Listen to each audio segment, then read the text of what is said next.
Ah oui, moi c'était c'est l'occasion pour moi d'arriver pour la première fois à Bruxelles de me retrouver plongé dans ce que j'avais souhaité, c'est-à-dire venir en Belgique, découvrir la Belgique. Moi j'ai auto-proclamé mes groupes de musique comme belge sur MySpace.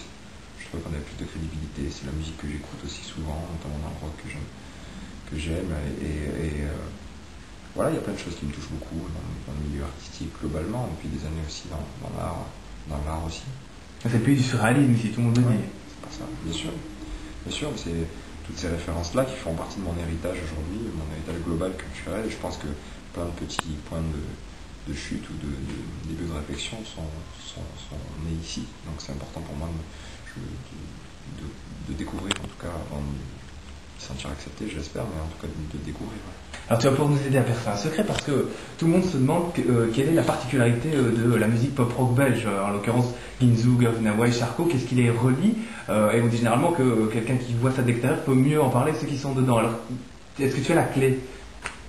Moi, c'est une clé, mais du coup, c'est pas forcément valable parce que j'ai aussi donné ça comme lien à des groupes comme Herman Dune, Dan Sebastian ou Sid Matters, par exemple.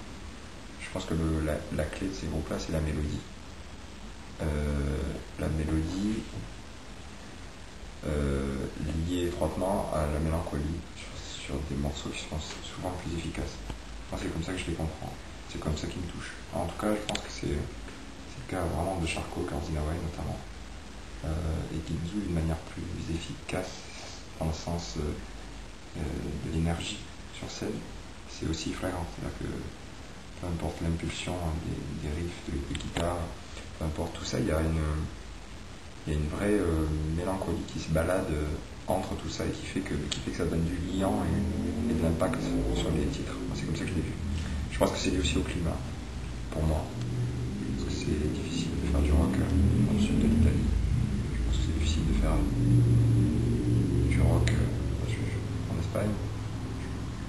C'est ma théorie à la con. Je pense que là où il fait beau, chaud, où les oranges et les citrons peuvent pousser, on ne peut pas faire de bon rock'n'roll. C'est pas tout à fait juste ce que je dis, je pense que c'est valable en Europe. Par exemple aux États-Unis c'est pas vrai, parce qu'en Floride il y a du bon rock, en Australie aussi. Mais j'ai adapté ça comme théorie à l'Europe. Je vais me faire tuer, mais pour moi là où il fait pas bon, on peut faire du bon rock. C'est pour ça qu'il faut que. J'ai commencé par déménager à Paris. J'espère commencer à trouver des bonnes compos meilleures que celles que j'écrivais dans le sud. Tu pourrais habiter ici par exemple pour revenir à la source entre guillemets comme tu disais. Moi quand j'ai fini les Beaux-Arts à Nîmes, je devais venir vivre ici avec la personne avec qui j'étais. Avec la meuf avec qui j'étais à l'époque. Ça s'est pas fait parce qu'on a monté le groupe à ce moment-là et j'avais envie de continuer à garder mes potes qui étaient aussi étudiants et voilà, donc ça s'est pas fait. Mais j'avais vraiment comme projet de venir vivre ici. Donc pourquoi pas plus tard, mais par exemple je pensais, je sais qu'il y a beaucoup de studios vachement intéressants, je pensais pourquoi pas venir faire des sessions, travailler sur des pistes, et même peut-être même bosser sur un futur album avec mon groupe. Voilà, ça serait génial. Voilà.